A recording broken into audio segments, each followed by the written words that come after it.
Buenas tardes. De una forma pues un poco especial, porque cuando empezamos la andadura de este tercer año del Ateneo Pepe de Juana, pues nadie podíamos presumir que esta última conferencia del curso pues íbamos a dar en estas circunstancias. Pero bueno, en la UNED y en la UNED de Cartagena se demuestra una vez más que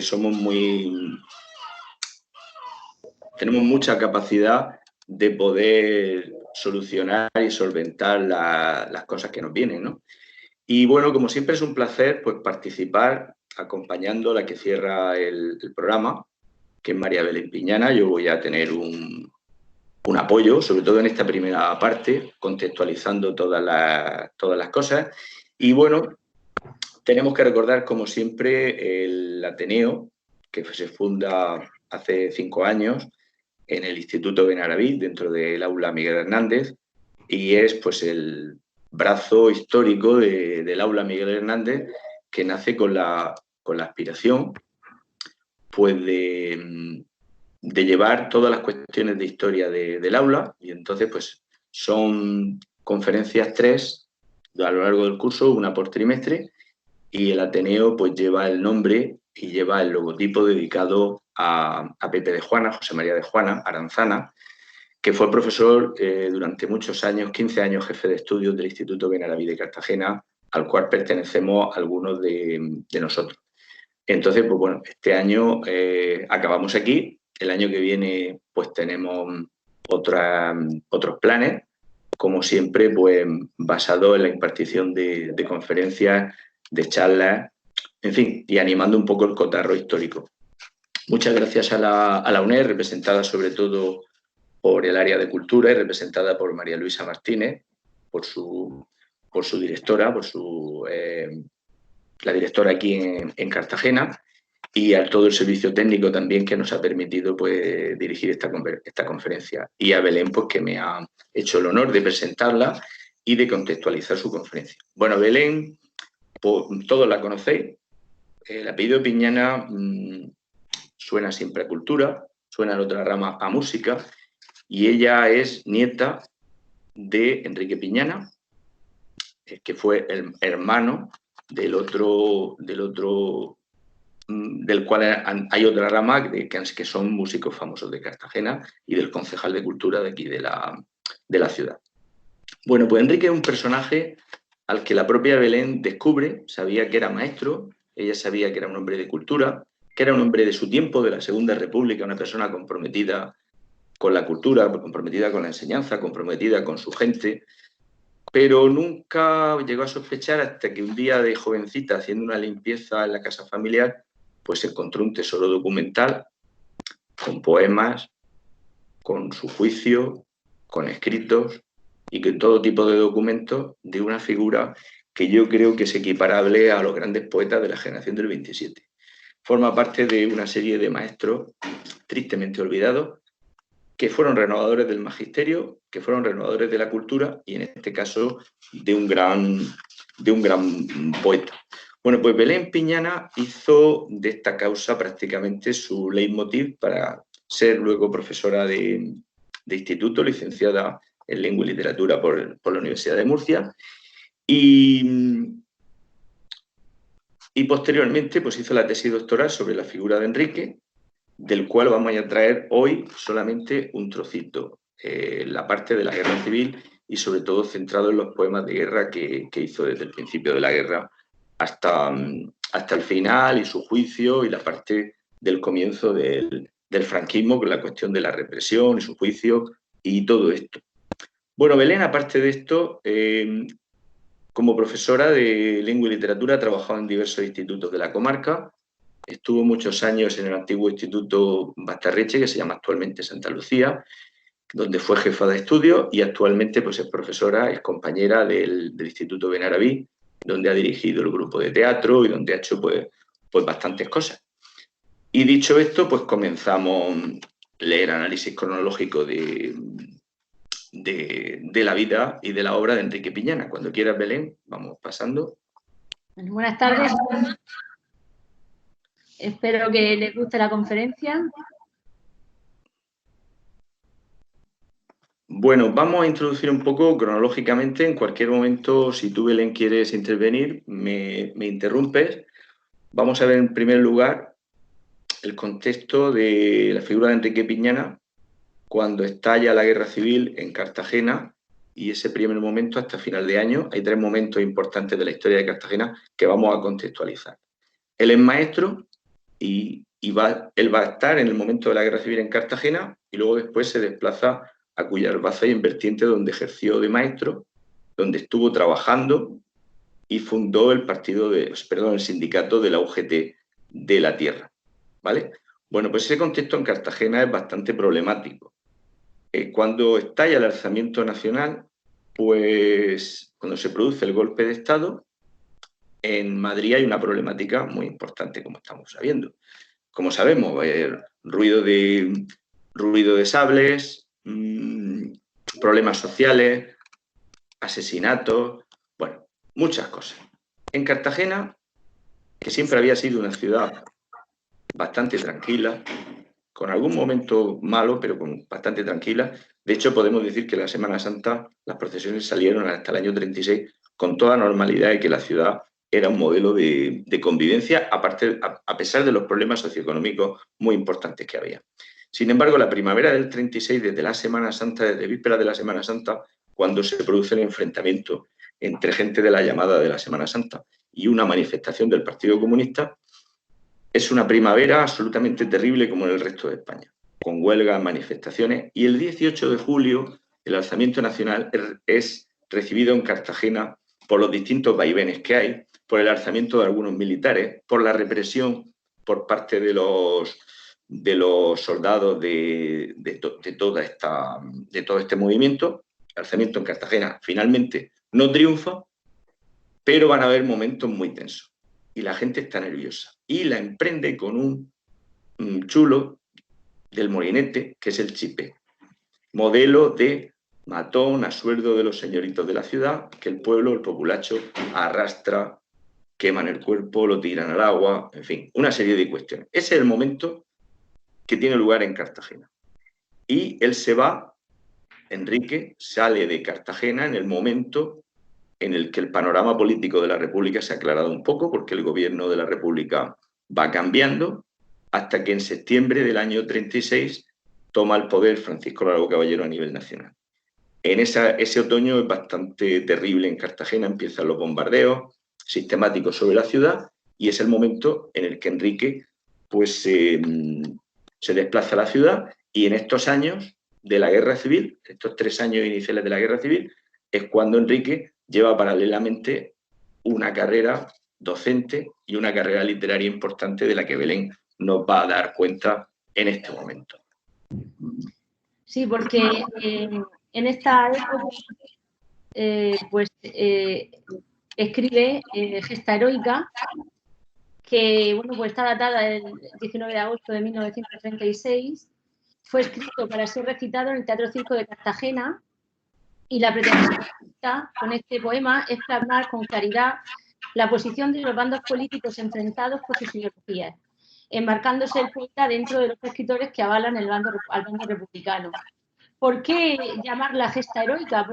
Pues los cantares de gesta eran composiciones en las que se narraban las hazañas de héroes, héroes cuyas virtudes representaban los valores de un pueblo, ¿no? Entonces, por ejemplo, recordemos el Cantar del Niño Cid. Pues bien, eso es lo que pretendía Enrique. Pretendía ensalzar esos valores de la República, del movimiento republicano. Y el poema dice así.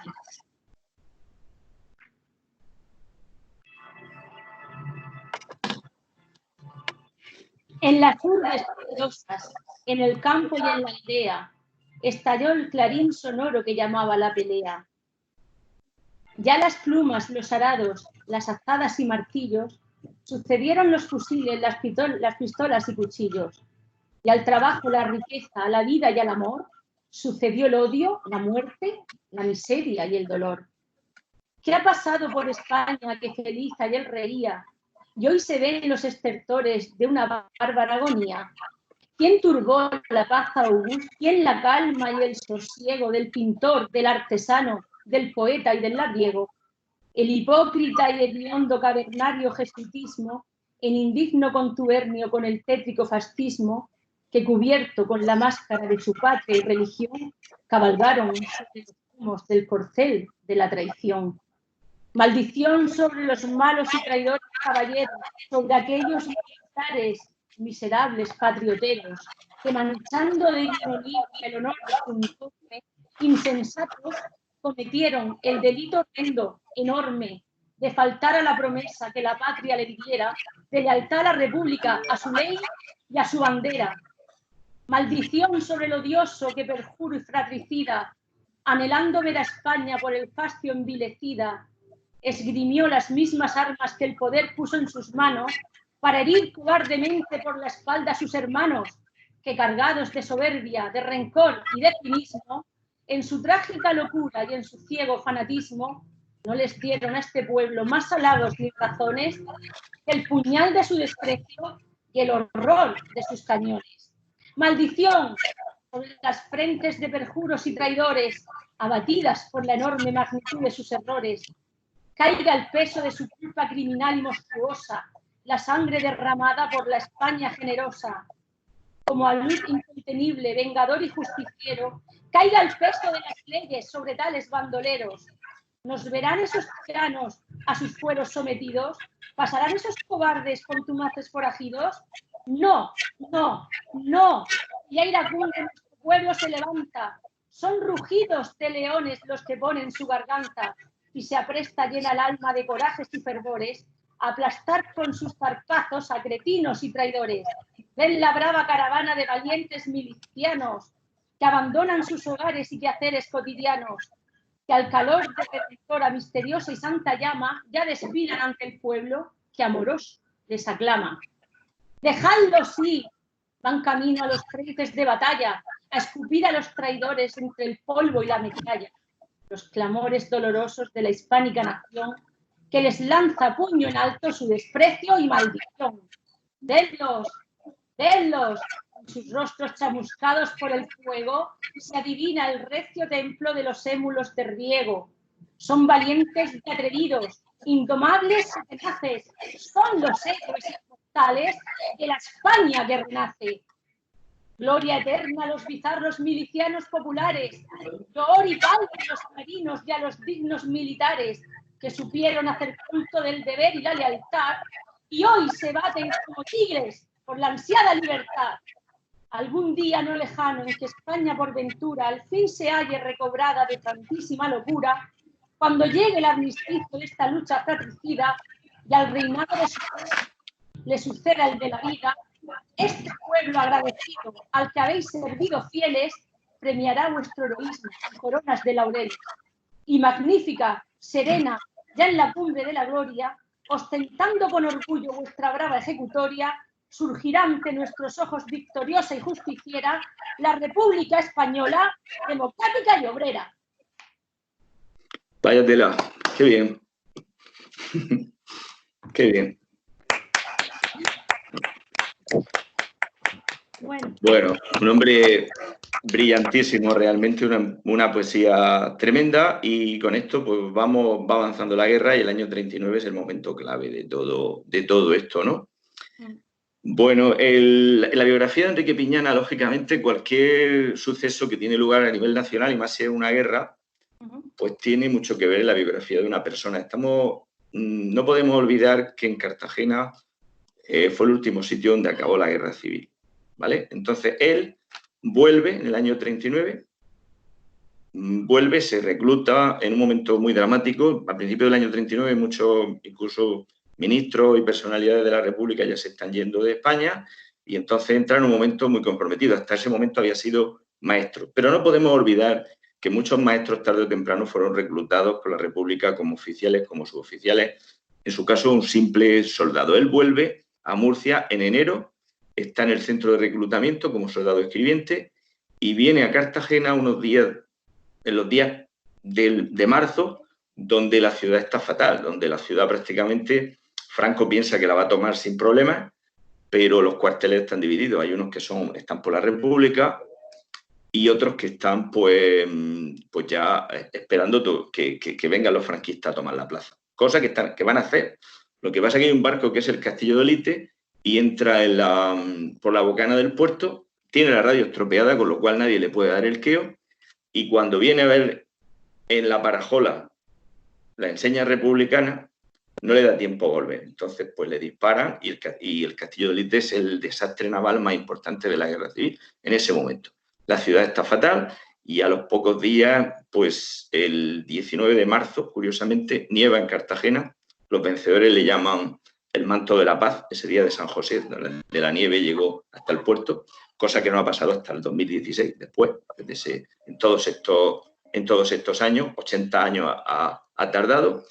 Y bueno, en ese momento, pues él es detenido por acción sindical, concretamente en un desplazamiento que tiene a Granada, y es internado en el campo de concentración de Benalúa de Guadix. Estamos hablando de junio del año 39, y ya aquí en Cartagena, a finales de junio, se presenta y es detenido en el penal de San Antón, donde empieza pues un proceso contra él pues bastante triste, que ahora Belén nos va a comentar. Sí, Los enemigos del pueblo son 3 sonetos que, bueno, los publica el 5 de febrero en el periódico murciano El Liberal, y fueron compuestos para servir de salvoconducto en caso de que las autoridades comunistas quisieran acusar al poeta de individuo partidario de ideas derechistas. O sea, se pasa, en esta época se pasa la vida intentando salvar ambos bandos, ¿no? Luego lo veremos después al revés, ¿no? Están inspirados en unos carteles publicados por el pintor algecireño Ramón Puyol, y comenta los carteles y se pronuncia contra el régimen. ¿Por qué utiliza, en este caso, el soneto? Bueno, el soneto, formado por 2 cuartetos y 2 tercetos, es una forma estrófica caracterizada por recoger una idea profunda en esos 14 versos. Entonces, por tanto, le servía para poder lanzar esa reflexión que va a contar ahora mismo Paco a continuación con sus 3 sonetos. Paco ahora va a leer cada uno de los 3 sonetos, y lo curioso es, cuando lean el soneto, cómo van a verlo reflejado en el cartel. Paco, empiezo. Bueno, la primera personalidad son 3 caras distintas de la quinta columna, que tan importante ha sido en Cartagena en el final de las 2 repúblicas, que el final de las 2 repúblicas ha sido aquí en Cartagena, como sabemos, tanto la del Cantón como en la Segunda República. La quinta columna es muy importante. La quinta columna es la gente que desde dentro colabora con el que quiere ocupar la ciudad. Y entonces hay 3 caras que son reflejadas en 3 poemas. Son quinta columnistas. El quinta columnista es bulista. Y dice antes del poema, el comentario es: mediante la figura del bulista se transfieren noticias falsas de unos a otros para conseguir un determinado fin. Empiezan noticias falsas para desmoralizar a la gente.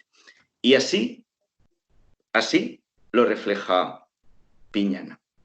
Dice del bulista: morrudo charlatán, correo alarmista, rufián nacido en pestilente cieno, no hay nada tan fatal como el veneno que brindas en tu copa pesimista. Aunque para fingir eres artista y te presentas a la lucha ajeno, te conozco e impávido y sereno yo te acuso de espía y de fascista. Morirás, sacamuelas callejero, pajarraco infernal de mal agüero, papagayo antipático y mordaz. Ese pueblo que tú tienes en mengua te ha de arrancar esa maldita lengua para que no te jejes ni hables más. Bueno, la segunda cara del quinta columnista es el emboscado, que aparece también aquí en el cartel. Se camufla para asesinar en la sombra y lo identifica con mercenarios, con soldados emboscados dentro. Y le habla por la cuestión del patriotismo, que muchas veces el conservadurismo quiere monopolizar, ¿no? Para que veamos la concepción de la patria que tiene. Dice: mal español, mal bicho, mal patriota, cipayo bien sin alma y sin entrañas. Tú no eres digno de la heroica España que derrama su sangre gota a gota. Hoy que la guerra y el dolor la azota, hoy que invade su suelo gente extraña, el bulto escurres con cautela y maña, sordo a las quejas de la patria rota. Infame, monstruo, desertor, culpable, mereces por canalla y miserable que te lancen al rostro escupitajos. Eres traidor, y como tal, un día pregonarán tu miedo y cobardía. Una tumba, una horca y un vergajo. Este es el emboscado, la segunda figura. Y termina calificando al quinta columnista como agiotista. Esta palabra es un poco más complicada, pero muy importante en una guerra, ¿no? El acaparador, representado una figura obesa, codicioso, que quiere acaparar alimentos, que quiere acaparar poder, que lo que intenta es sacar rédito de la desgracia de los demás. El agiotista fue muy importante en los finales de la guerra en Cartagena y en la posguerra. La figura también del extrapelista, ¿no? El que mercadea con la desgracia ajena, ¿verdad? Y lo califica así en este tercero y último poema. Dice: parásito incivil, ruin y embustero, odioso mercader del dolo humano, tú no tienes más Dios ni más hermano que tu inmunda avaricia y tu dinero. Centellean tus ojos de usurero ante el negocio lucrativo e insano. Vendes por 100 aquello que en tu mano compró por 2 en el hogar obrero. Comercias con el hambre y la miseria, del dolor y la guerra tú haces feria. Tienes seco y de piedra el corazón, de nada te valdrá tu martingala, porque muy pronto te dará una bala la muerte que mereces por ladrón. Bueno, esta es la figura del quinta columnista que así la señala. Bueno, este momento es un momento dramático en la vida de Enrique Piñana y al mismo tiempo el pliego de descargos que él mismo hace en su propia defensa es un documento histórico y literario de primera mano que ahora Belén nos va a presentar. Ahora va a contar ella cómo apareció este expediente, cómo cayó en sus manos y les dejo en manos de ella, os dejo en manos de ella que ella os va a contar toda esta historia. Sí, pues como bien constituyen un documento histórico y literario y se ha localizado el expediente de depuración de Enrique Piñana y se conserva copia de los pliegos de descargos presentados ante la Comisión Depuradora del Ministerio Primario de la provincia de Granada, en impugnación de los cargos que se le formularon. Resulta evidente que es un momento de máximo peligro y entonces ante la posibilidad de perder su puesto de trabajo, pues el profesor Enrique tratará de justificar, él era normal que tratara de justificar y justificar cualquier atismo de adhesión republicana y de alegar su adhesión al nuevo régimen franquista. Sin embargo, su esfuerzo resultó inútil, puesto que finalmente, en febrero de 1942, fue sancionado con la separación definitiva del servicio y la baja del escalafón de maestros. Lo acusaron de varios delitos de los que él mismo se defendió, son varios los pliegos de descargos, aportando no solamente pruebas, sino también una excelente composición literaria por el léxico empleado y su forma de expresión. Él mismo dice: yo, señores de la Comisión Depuradora, no soy ni he sido nunca de los que venden su alma al diablo por un vaso de vino, ni por 1 millón, ni por todos los zumos de los viñedos de Málaga o Jerez o de España entera. Digo la verdad. Nunca me he sentido inclinado por el vicio fatal de la bebida que encanalla y embrutece. Este es un fragmento de los pliegos de descargos número 7 y lo que ven ahí es el proceso que pudimos encontrar y que yo ahora en esta parte de esta conferencia pues voy a hacer alusión voy a agradecer a 2 personas por la ayuda que he obtenido de ellas. Una es Javier Castillo, archivero de la región de Murcia, y Eusebio Rodríguez Padilla. Ambos son historiadores que estudian el impacto de la guerra civil en Cúllar, donde estuvo mi abuelo, en Granada. Javier se puso en contacto conmigo pues tras leer mi tesis doctoral, que está publicada en internet, en la página de Digitum, y bueno, pues juntos me propuso colaborar en la revista Péndulo e hicimos pues un artículo, ¿no? Y colaboramos. Entonces yo conservo los pliegos de descargo que el mismo Enrique escribió para poder defenderse de esos delitos que no cometió, pero lo que era el expediente no aparecía en Granada, porque fue allí donde se suponía que el expediente se tenía que conservar. Y es ahí donde entra Eusebio. Lo encontró en Almería y me facilitó la entrada a un archivo militar y allí pude fotografiarlo y, bueno, pues así seguir descubriendo lo que es la figura de este maestro, que era mi abuelo y que fue apartado de la enseñanza hasta casi los años 60. Y así pues descubrí pues, más hechos, más sucesos y también descubrí poemas que yo desconocía que existían. De hecho, yo tengo una especie de diario que él empezó a escribir lleno de poesías y me faltaban unas páginas. Yo tengo páginas que se saltan, las tenía numeradas y estaban allí en el expediente. Yo no las tengo y las tenía, estaban allí, las aportó. Entonces, pues quería agradecer a estas dos personas su implicación pues, para ayudarme, ¿no? Bueno, aquí tenemos ya, llegamos a un punto que es el impacto de la guerra en la literatura. Paco lo ha contextualizado estupendísimamente y, bueno, pues todo lo que estaba sucediendo, pues él lo reflejó, ¿no? Los temas que Enrique plantea en las composiciones de este periodo correspondiente a la Guerra Civil se centran en 3 bloques: la política, que están relacionados con la República, como el poema que he leído al inicio de la conferencia. Otros poemas son de índole franquista, escritos con la finalidad de salir de la cárcel, pues tenía a su mujer y a su hijo de 4 años fuera y tenía que luchar por salir. Y luego también existe una poesía que podríamos calificar de denuncia, de desahogo, ¿no? Puesto que la emplea para hablar también de sentimientos o de valores que a veces no encontraba, ¿no? En ese momento de su vida, y para eso lo refleja con el soneto. También tenemos una poesía que escribe en la cárcel de amor hacia su mujer y a su hijo, y era una persona muy familiar, amaba a Rosario, su primera mujer, vamos, por encima de todo, y a su hijo. Entonces, pues desde la cárcel les escribe también. A partir de ahora voy a leer unos poemas. El primero, voy a leer este soneto que expresa lo que estaba comentando hace un momento. Se centra en reflexionar, en este caso, pues sobre la calumnia, ¿no? Lo que es la mentira. Está compuesto está datado del 9 de mayo del 39 y estaba escrito en la prisión de Cuya, que ahí tienen la foto, que era una iglesia. Parece ser que cuando le faltaba espacio, pues lo hacinaban, ¿no? Ahí en los pasillos y esta es una de ellas, es donde estuvo él al principio. Y dice así, se llama La calumnia y dice: calumnia, vil, infame y venenosa, que tratas de manchar arteramente la honradez de tu víctima inocente con tu estúpida bilis asquerosa. Eres cruel, calumnia tendenciosa, pues que te cebas despiadadamente sobre el honrado ser que incautamente vive a merced de tu maldad odiosa.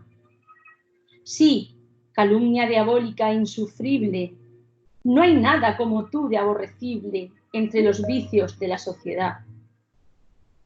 Y aunque te jactas de temida y fuerte, te ha de dar siempre merecida muerte la virtud, el honor y la verdad.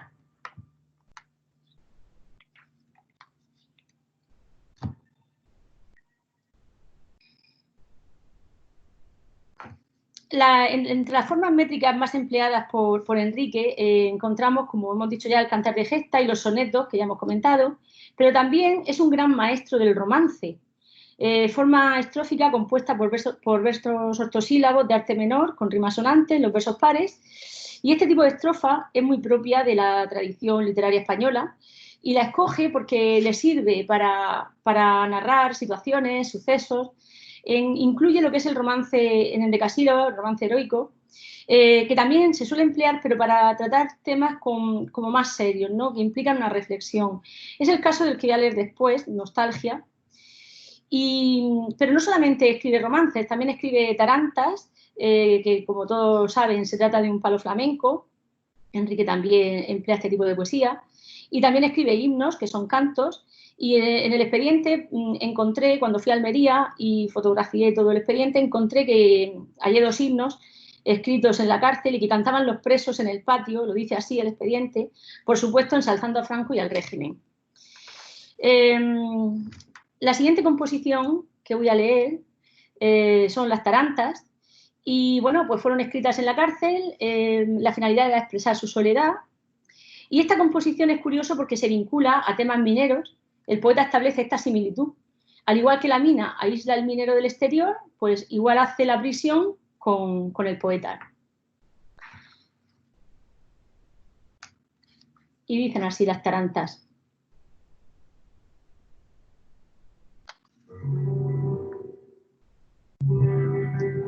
Que nadie las sabe cantar, las tarantas de la cárcel.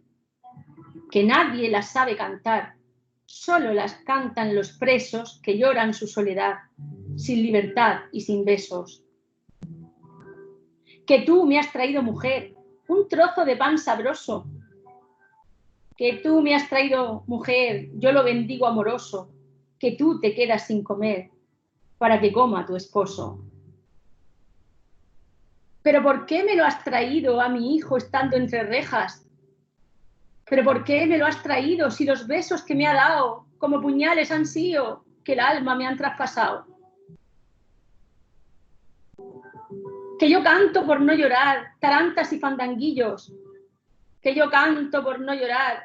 Si he de sufrir todavía, cantando sin descansar, mira qué suerte la mía. ¡Ay, paloma! Blanca paloma, sal ya de... ¡Ay, paloma, blanca paloma! Con el ala en su balcón, llama y si ves que se asoma, le entregas mi corazón.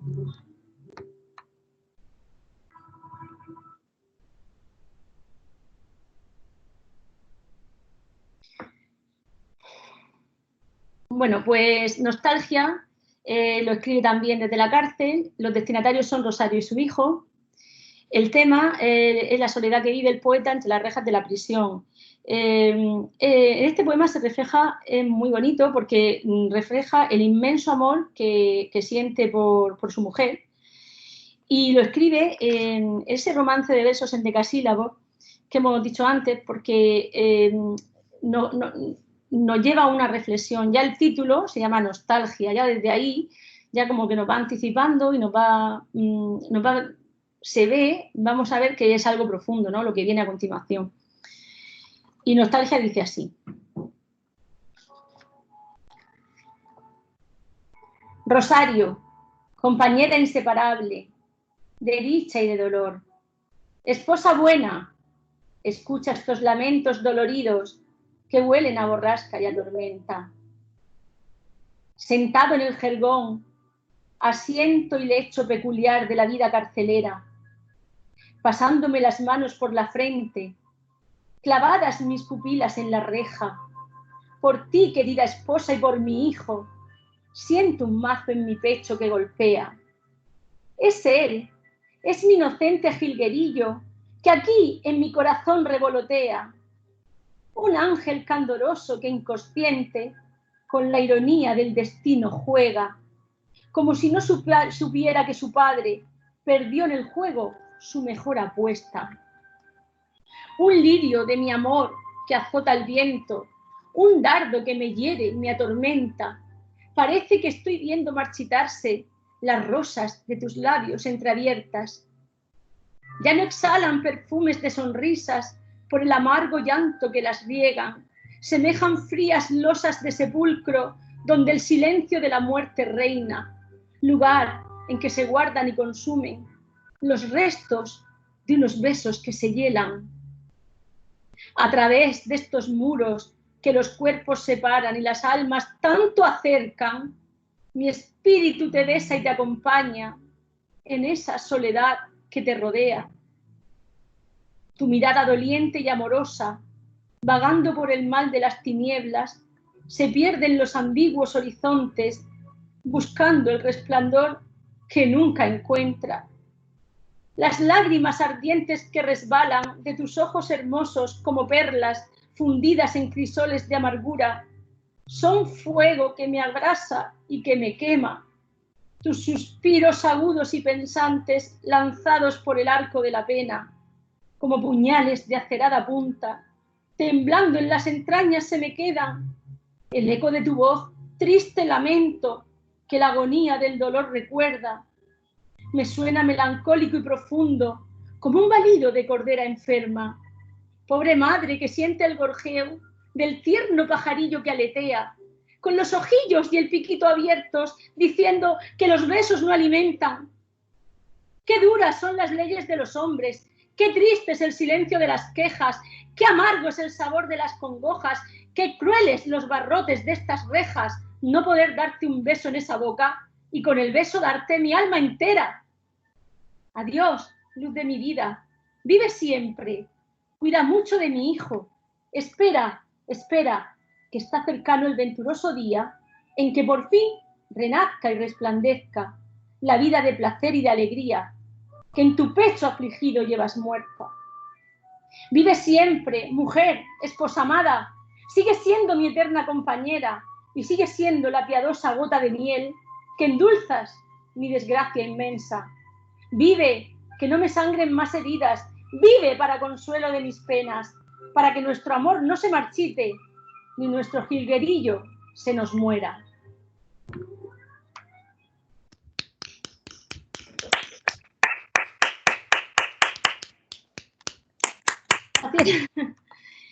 Bueno, el poema, este poema que voy a leer ahora, es la primera vez que lo leo, es la primera vez que lo leo en público y es muy hermoso por la carga emotiva que conlleva. Nunca porque bueno, se encuentra las fechas, no se sabe cuándo lo escribió, pero sabemos que desde el 24 de junio del 39 al 10 de noviembre, cuando estaba en la cárcel de San Antón, ya había sido pasaportado de Granada para acá. La intención del autor es plasmar una de las muchas visitas de su madre, Florentina, a la cárcel. Por tanto, el tema principal es el relato de la cita a la que acudía su progenitora. Digo que es duro porque todos los, bueno, pues los que somos padres, ¿no? Madres y padres, pues podemos figurarnos lo que significa eso, ¿no? Y el poema dice así: mi vieja, caminito de la cárcel, llorosa marcha mi vieja, pergamino plateado que va dejando la estela de unos suspiros que cortan los aires de la alameda. El sol se peina en los árboles, su dorada cabellera, y a San Antón al oído le dice frases que queman. El santo se pone triste y lloran hasta las piedras. Anda y anda que andarás, repiquetea mi vieja. La imagen limpia de Enrique es un imán, es la estrella que la guía hacia el Belén, donde ha nacido la pena. El sol le dice encendido al verla mientras se peina: ¿por qué lloras, Florentina? ¿Por qué suspiras y tiemblas? ¿Qué te trajo mi verano, que su reír no te alegra? Y una voz levanta airada los ecos de su protesta: la honradez que yo he parido sabrá darte la respuesta. Pregúntale a San Antón, que sabe dónde se encuentra, o si no, vente conmigo y la verás entre rejas. Está como lo parí, el día que la pariera, desnuda y sin una mancha. Vente allí si quieres verla. Por el polvo del camino lloraban hasta las piedras. Mi vieja lanzó un gemido. El sol se escondió en la espesa sombra de una cosa gris que entristeció la alameda. 3 palmadas batió el aire, la atmósfera se hizo densa, se cruzaron 2 espadas y oyéronse voces cerca de unos corros que jugaban a la gallinita ciega. San Antón, con santo empeño, abría impaciente sus puertas. Anda y anda que andarás, repiquetea mi vieja, caminito del Belén, donde ha nacido la pena. Su rostro esparce el rocío de unas lágrimas concretas y en su frente, que es espejo de altivez y de nobleza, la imagen de su hijo Enrique, dulce, tranquila, serena, como estatua inanimada, con fiebre de paralelas y languideces de lirios, entre hierros se refleja. Y a todo el que le pregunta por qué llora y por qué pena, con voz profunda y quebrada, sin detenerse, contesta: la honradez que yo he parido sabrá darte la respuesta. Pregúntale a San Antón, que sabe dónde se encuentra. Está como la parí, el día que la pariera, desnuda y sin una mancha. Vente allí si quieres verla. por el polvo del camino lloraban hasta las piedras.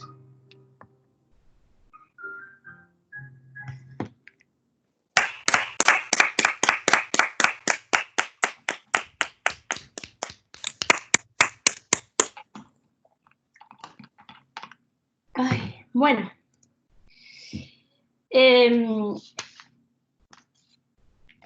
Antes hemos señalado que tuvo que escribir poesía a favor del régimen franquista para poder salir de la prisión.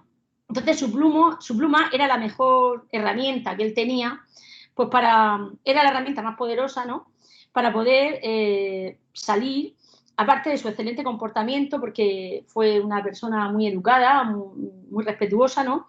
Entonces, pues por eso tuvo que escribir. De ahí el tipo de poemas que podemos encuadrarlo en la poesía franquista. Sin embargo, estudiando profundamente estas composiciones, en esta, Franco es un soneto, no lo voy a leer, ¿no? Solo ya, está recogido en el libro Entre pizarras y versos, pero en una he detectado pues una pequeña venganza que le hace al régimen. Por decirlo de alguna manera, es como un inconformismo poético, por poder calificarlo de alguna manera, ¿no? Voy a leerlo una vez, este cuarteto, y después les cuento. Dice: digno, valiente, noble y caballero, del cristianismo paladín brioso, es del crimen sangriento y alevoso enemigo triunfante y justiciero. Luego seguiría el siguiente cuarteto y los dos tercetos. Bueno, pues si se dan cuenta, Enrique ha optado por suprimir una coma, que debería ir puesta tras la palabra enemigo. Enrique usaba la coma con mucha frecuencia, pero no solamente en la poesía, sino en sus escritos también, en prosa también, ¿no? Y entonces, por lo que la ausencia de la coma pues conlleva una intención. Decimos, es del crimen sangriento y alevoso enemigo, coma, triunfante y justiciero, estaríamos diciendo que es enemigo del crimen. Si la quito, dice, es del crimen sangriento y alevoso enemigo triunfante, o sea, enemigo triunfante, dice lo contrario, y justiciero. Una pequeña venganza literaria. Entonces, pues quería comentarlo. Es curioso, ¿no? Luego tiene otras composiciones también relacionadas con la guerra civil. Tenemos Te quiero Asina, que es un poema, es precioso en forma de carta, que está escrito en habla dialectal. Los himnos, que ya hemos comentado, que tuvo que escribir en la prisión para poder salir. Un preso, un amigo, en uno de ellos tengo constancia que se hizo la música y todo, sabemos quién la hizo, ¿no? Y luego tenemos La Cumbre, que es una composición en prosa, que lo que hace es un poco pues reflexionar pues sobre todo lo que estaba ocurriendo en el país en esa época.